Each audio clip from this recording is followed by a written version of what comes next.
ಪೂಜಾ ಪ್ರವಚನ ಪಿತಾಮಹನ ನಿಗಮದ ಭಜನೆಯನ್ನು ಅದೇ ರೀತಿ ಪ್ರಪ್ರಥಮ ಮಹಿಳಾ ಜಗತ್ತು ಮಾತಾಜೀವನನ್ನು ಸ್ಮರಿಸುತ್ತಾ ಇವತ್ತಿಗೆ 4ನೇ ಸ್ವಾಭಿಮಾನ ಕಲ್ಯಾಣ ಪರ್ವದ ಎಲ್ಲ ಪೂಜರಿಗೂ ಮತ್ತು ಇಲ್ಲಿ ಬಂದಂಥ ಎಲ್ಲ ಶರಣ ಶಕ್ತಿಯರಿಗೂ ಅನಂತ ಶರಣಾರ್ಥಿ. ಯಾವುದೇ ಒಂದು ಸ್ಟೇಜ್ ಮೇಲಾಗಿ ಯಾವತ್ತೂ ಮಾತಾಡಿಲ್ಲ, ಆದರೆ ಇವತ್ತು ನಾವು ಮಾತಾಡ್ತಿದ್ದೀವಿ ಯಾಕಂದ್ರೆ ಈ ಒಂದು ಧೈರ್ಯವನ್ನು ತುಂಬಿದ್ರೆ ಇವತ್ತು ನಮಗ ಪೂಜೆ ಮಾತಾಡಿದವರು ಮತ್ತು ನಮ್ಮ ತಂದೆ ತಾಯಿ ಇವತ್ತು ಅವ್ರ ಮುಂದೆ ನಾವು ಮಾತಾಡ್ತೀನಿ ಅನ್ನೋದು ನನಗೆ ಬಹಳ ಗೌರವ ಅನಿಸ್ತದೆ. ಯಾಕಂದ್ರೆ ಒಂದು ಯಾರು ನಮಗೂ ಕಲಿಸಿರ್ತಾರ ಅವ್ರ ಮುಂದೆ ನಾವು ಎದ್ದು ಮಾಡ್ತಾ ಇರ್ತೀವಿ ಅಂದ್ರೆ ಅವ್ರು ಕೊಟ್ಟಂತ ಒಂದು ನಮಗೆ ಸಂಸ್ಕಾರ ಒಳ್ಳೆಯದೇ ಅಂತ ಅಂತೀನಿ. ಅದಕ್ಕೆ ಈಗ ಇಲ್ಲಿ ಬಂದ ರೀತಿ ಮಾತಾಡಕ ನಮಗ ಬಹಳಷ್ಟು ಒಂದು ಸಪೋರ್ಟ್ ಮಾಡೋಂಥ ಒಂದು ವ್ಯಕ್ತಿ ಕರೆನೇ ಹೇಳಬೇಕು. ಮಾತಾಜಿಯವ್ರು ಆದ್ಮೇಲೆ ನಮ್ಮ ಗುಲ್ಬರ್ಗಾದೊಳಗೆ ಶಕ್ತಿ ತುಂಬಂತ ಒಂದು ವ್ಯಕ್ತಿ ಅಂದ್ರೆ ಅದು ಜಗದೇವಿ ಶಕ್ತಿ ಅಕ್ಕೋರ್ ಅಂತ ಹೇಳಿ ಹೇಳಕ್ಕೆ ಪ್ರಯತ್ನಿಸ್ತೇನೆ. ಯಾಕಂದ್ರೆ ನಾವು ಎಲ್ಲಿ ಯಾರ ಮುಂದೆ ಮಾತಾಡಿಲ್ಲ, ಯಾಕೆ ನಾವು ಇದು ಮಾಡಬೇಕು, ಯಾಕೆ ನಾವು ಹೇಳ್ತೀವಿ ನಮಗೆ ಏನು ಗೊತ್ತಿಲ್ಲ, ನಾವು ಎಷ್ಟು ಸಾಹಿತ್ಯ ಓದಿಲ್ಲ, ಓದಕ್ಕೆ ಬರಲ್ಲ, ನಾವು ಪ್ರಾರ್ಥನೆ ಮಾಡಿಸ್ತೀನಿ ಅಂತ ಇದೇ ಒಂದೇ ಉದ್ದೇಶ ಇಟ್ಟುಕೊಂಡ ಇವತ್ತು ಬಸವಜ್ಯೋತಿ ಕಾರ್ಯಕ್ರಮದಲ್ಲಿ ಹೋಗ್ತಿದ್ದಾರೆ. ಆದರೆ ಇಲ್ಲ, ನೀವೇನಾದ್ರೂ ಹೇಳ್ಬೇಕು ಬಟ್ ಹೇಳ್ಬೇಕು. ಆದರೆ ನಮ್ಮ ಕೈ ಮುಗಿಸಿಬಿಟ್ಟು ನಮ್ಗೆ ಏನು ನೋಡ್ಕೊಳಕ್ಕೆ ನಾವು ಏನು ನೋಡ್ಕೊಂಡು ಹೇಳಬೇಕು ಅಂತ ಎಷ್ಟು ಪ್ರಿಪೇರ್ ಆಗಿ ಹೋಗ್ಬೇಕಂದ್ರೆ ಅದು ಸಾಧ್ಯ ಆಗ್ತಿದ್ದಿಲ್ಲ. ಸರಿ, ಯಾವುದೇ ಒಂದು ಮನೆ ಮಾಡಕ್ಕೆ ಹೋದ್ರೆ ಅಲ್ಲಿ ಒಂದು ಪ್ರಾರ್ಥನೆ ಮಾಡಿದ್ಮೇಲೆ ಅಲ್ಲಿ ಒಂದು ವಾತಾವರಣ ಒಂದು ನೀರು ಸೃಷ್ಟಿ ಆಗ್ತೈತಿ, ಅಲ್ಲಿ ಬಂದು ಮಾತಾಜಿನೇ ನಮ್ಗೆ ಉಳಿಸ್ತಾರೆ ಅಂತ ಹೇಳಿ ಈ ಅನುಭವ ಬಂದದ್ದು. ಯಾಕಂದ್ರೆ ವಚನ ಸಾಹಿತ್ಯ ಓದೋದು ಜರ ಕಷ್ಟ, ಕನ್ನಡ ಇದೆ ಅದಕ್ಕೆ ಆಗಲ್ಲ.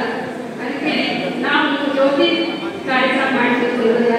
ಯಾಕಂದ್ರೆ ಹೊಟ್ಟೆ ಸಪೋರ್ಟಿಗೆ ನಮಗೆ ಯಾವ ಗಣೇಶ ಮಕ್ಕಳು ನಮ್ಮ ಹಿಂದೆ ನಿಂತಿಲ್ಲ, ನಾವೇ ಸ್ವತಃ ನಮ್ದೆಲ್ಲ ಒಂದು ಸಾಹಿತ್ಯವನ್ನು ಯಾವ ರೀತಿ ಮಾತಾಡಿ ಕಲ್ಯಾಣ ಪರ್ವ ಮತ್ತು ಶರಣ ಮಾಡ್ತೀವಿ, ನಮ್ದೆಲ್ಲ ಸಾಹಿತ್ಯ ತಗೊಂಡು ಹೋಗ್ತೀವಿ. ನಮ್ಮ ಮೈಕ್ ಸೆಟ್ಟು ನಮ್ದೆಲ್ಲವನ್ನು ತಗೊಂಡು ಹೋಗಿ ನಾವೆಲ್ಲರೂ ಒಂದು ದಿಕ್ಕಿಗೆ 4 ದಿಕ್ಕಿಗೆ 4 ಮಂದಿ ಇದ್ದಂಗ ಎಲ್ಲರೂ ಒಂದು ಕಡೆ ಕೂಡ್ಕೊಂಡು ಒಂದು ಆಟೋ ಮಾಡಿಕೊಂಡು ನಾವು ಪ್ರತ್ಯೇಕ ಮನೆಯಲ್ಲಿ ಈ ವರ್ಷ ನಾವು ಬಸವ ಜ್ಯೋತಿ 30 ಮಾಡಿದ್ರೆ ಎಲ್ಲವನ್ನು ಹೊಸ ಮನೆಯನ್ನೇ ಮಾಡಿದ್ದೀವಿ, ಯಾವುದೂ ಹಳೆ ಮನೆಗಳಿಗೆ ಹೋಗಿ ನಾವು ಮಾಡಿಲ್ಲ. ಆಮೇಲೆ ಈ ವರ್ಷ ನಾವು 5 ಬಸವ ಜ್ಯೋತಿ ಪೂರ್ತಿ ನಾವು ಹೊರಗೆ ಗುಲ್ಬರ್ಗಾದಲ್ಲಿಂದ ಸೇಡಮಹಳ್ಳಿ, ಯಾದಗಿರಿ ಮತ್ತು ಬಸವ ಕಲ್ಯಾಣ ನನ್ನ ಜೊತೆ ಮನೆ ಬಾಜು ನಿಂತ್ಕೊಳ್ಳಿ ನಾವು ಇವತ್ತು ವರ್ಷ ಕೇಳ್ತಿದ್ವಿ ಬರೀ ಬಸವ ಜ್ಯೋತಿ ಕಾರ್ಯಕ್ರಮದಲ್ಲಿ ಎಂದು ಮಾಡಿಲ್ಲ. ಈ ವರ್ಷ ಪೂರ್ತಿ 1 ತಿಂಗಳು ರೂಪ ಬಿರಾದರ ಅಂತ ಯಾವ ಹೆಸರನ್ನ ತಗೊಳ್ತೀವಿ. ಯಾಕಂದ್ರೆ 1 ತಿಂಗಳು ಪರಿಪೂರ್ಣ ದಿನನಿತ್ಯ ನಾವು ಹೇಳ್ತಿರ್ತಾರೆ, ಅವ್ರು ಎಂದೂ ಪರಿವರ್ತನೆ ಆಗಿಲ್ಲ. ಆದರೆ ಈ ವರ್ಷ ಬಂದು ನಮ್ಮ ಜೊತೆ ಬಸವ ಜ್ಯೋತಿ ಕಾರ್ಯಕ್ರಮದಲ್ಲಿ ಫಸ್ಟ್ ಟೈಮ್ ಬಂದ್ವಿ. ಪ್ರತಿಯೊಂದು ಕಾರ್ಯಕ್ರಮದಲ್ಲಿ ಅವರು ನಿರೂಪಣೆ ಮಾಡಿದ್ದಾರೆ. ಇದು ಒಂದು ಬಹಳ ವಿಶೇಷ. ಈ ವರ್ಷ ನಾವು 30 ವರ್ಷದಿಂದ ಇವಾಗ ಬಸವ ವರ್ಷದೊಳಗೆ ಮಾತಾಡತಕ್ಕಂಥ ಶಕ್ತಿ ಇರ್ತಾರೆ. ಇದೇ ವರ್ಷ ಬಂದಿರುತ್ತೆ ಅವರು ದಿನನಿತ್ಯ ಒಂದು ವಚನ ಮತ್ತು ಅಲ್ಲಿ ಹೋಗಿ ನಿರೂಪಣೆ ಮಾಡೋಂಥ ಶಕ್ತಿ ನೋಡಿ ಹೆಂಗೆ ಬರ್ತದಂದ್ರೆ ಅಲ್ಲಿ ಒಂದು ದೈವಿಕ ರೂಪ ಇಲ್ಲದೆ ಆಗ್ತದೆ ಅಂತ ಅನಿಸ್ತದೆ. ಈಗ ನಾವು ಬಸವ ಕಲ್ಯಾಣದಲ್ಲಿ ನಾವು ಬೆಂಗಳೂರಿಗೆ ಹೋಗೋದಿದ್ವಿ 5 ತಾರೀಕು. ಆದರೆ ಒಂದು ಕಾರ್ಯಕ್ರಮ ಯಾವುದೋ ನಾವು ಎಂಗೇಜ್ಮೆಂಟ್ ಕಾರ್ಯಕ್ರಮ ಮಾಡಿದ್ವಿ, ಅಲ್ಲಿ ಬಂದು ಇಲ್ಲಿ ಬಸವ ಕಲ್ಯಾಣದವ್ರು ನೋಡಿದ್ವಿ. ಅವರಂತೂ ಎಲ್ಲ ಸಾಂಗ್ಗಳು ಬರ್ತಿದ್ದಾರೆ ಬೆಂಗಳೂರಿಗೆ, ಅದಕ್ಕೆ ನೀವು ಈ ಕಾರ್ಯಕ್ರಮವನ್ನು ನಡೆಸಬೇಕು ನಮ್ಗಂದ್ರೆ. ನನಗೆ ಏನಿಸ್ತು, ಒಬ್ರು ಯಾರೋ ಅಂದಿದ್ದು ನನಗೆ ನೆನಪಿತ್ತು. ಯಾಕಂದ್ರೆ ಈ ಎಲ್ಲ ಕಾರ್ಯಕ್ರಮ ಅಸ್ತವ್ಯಸ್ತ ನಡೀಲಾಗ್ತವ, ಅದಕ್ಕೆ ನೀವು ಮಾತಾಡಿ ಶಿಷ್ಯರೇ ಬಂದು ಈ ಕಾರ್ಯಕ್ರಮ ಮಾಡಬೇಕು ಅನ್ನೋದು ನೀವು ಕೇಳಿದ. ಅದಕ್ಕೆ ಗಣೇಶ್ ನಾನು ಕರೆದು ಅಂದವರು ನೀವು ನೋಡಿ ಮಾಡ್ತೀರ ಅಂತಂದ್ರೆ ಅದಕ್ಕೆ ಜೊತೆ ಕೇಳಿಲ್ಲ. ನನ್ನ ತೆರೆಗೆ ಏನಿಸ್ತು, ಬಸವ ಕಲ್ಯಾಣದಲ್ಲಿ ಯಾವಾಗ ಮಾತಾಜಿ ಇರೋದಂದ್ರೆ ನಾವು ಅಲ್ಲಿ ಕಾರ್ಯಕ್ರಮ ಹೋಗಿ ಮಾಡೋಣ. ಜಗದಿನ ಏನಂದ್ರು ಇಲ್ಲ ನಾವು ಬೇಕು ಹೋಗೋವಂಥದ್ದು ಇಲ್ಲ, ಅದು ಆದ್ರೆ ಬಸವಣ್ಣ ಕಾರ್ಯಕ್ರಮನೇ, ಇದು ಆದ್ರೆ ಬಸವಣ್ಣ ಕಾರ್ಯಕ್ರಮ ಇಲ್ಲಿ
ಪೂಜೆ ಇಟ್ಟು ವಚನ ಪಠಣ ಮಾಡಬೇಕು.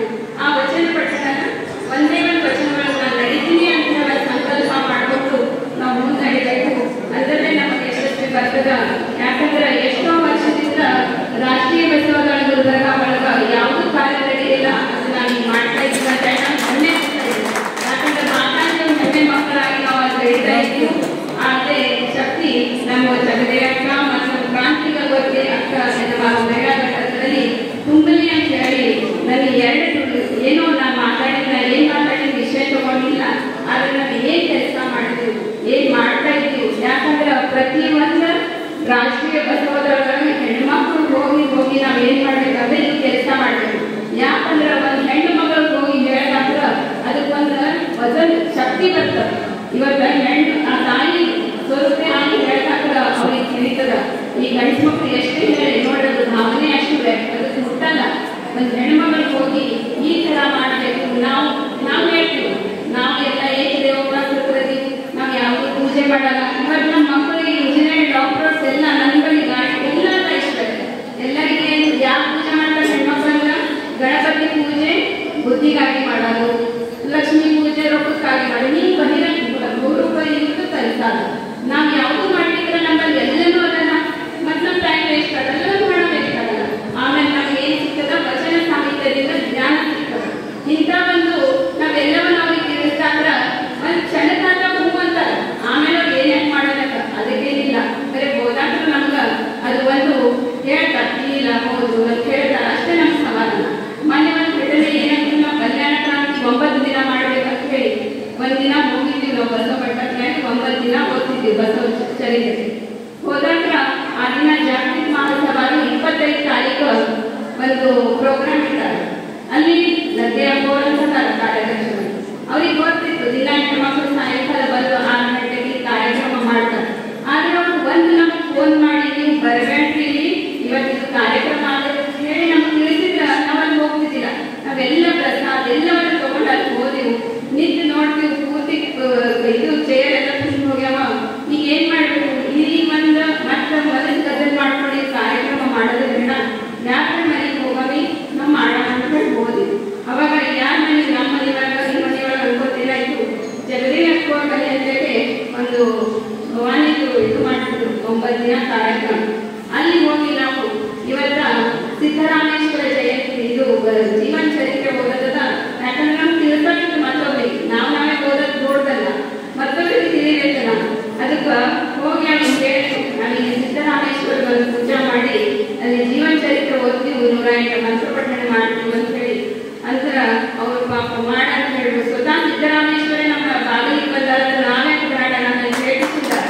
ಅವ್ರು ನಮ್ಮನ್ನು ಕರೆದು ಪೂಜೆ ಮಾಡ್ತೀವಿ, ಮಂತ್ರ ಪಠಣ ಮಾಡ್ತೀವಿ. ಆಮೇಲೆ ಆ ದಿನನೂ ದಾಂಡಿಯ ಆಡ್ತೀವಿ. ಆ ದಿನ ಏನು ಮಾಡಿದ್ರು ಅಂದ್ರೆ ಅವರು ಬಸವಣ್ಣ ಒಂದು ನೃತ್ಯ ಇದು ಹಾಡಿದ ಮೇಲೆ ಒಂದು ದಾಂಡಿಯ ಟ್ರಾನ್ಸ್ಫರ್ ಮಾಡಿದ್ರು. ಅಂದ್ರೆ ಹೆಂಗೆ ಹೇಳ್ತಂದ್ರೆ ಅವಾಗ ಅಲ್ಲಿದು ಎಲ್ಲ ದೂಸರಿತ್ತು. ಅದು ಭವಾನಿ ಪೂಜಾ ಎಲ್ಲ ದೂರ ಇಟ್ಟವ್ರು ಏನು ಮಾಡೇ ಇಲ್ಲ. ಆ ದಿನ ಏನು ನಡೀತಂದ್ರೆ ಅಲ್ಲಿ ಒಂದು ಶರಣ ತತ್ವ ಪ್ರಕಾರ ಆ ಒಂದು ಕಾರ್ಯ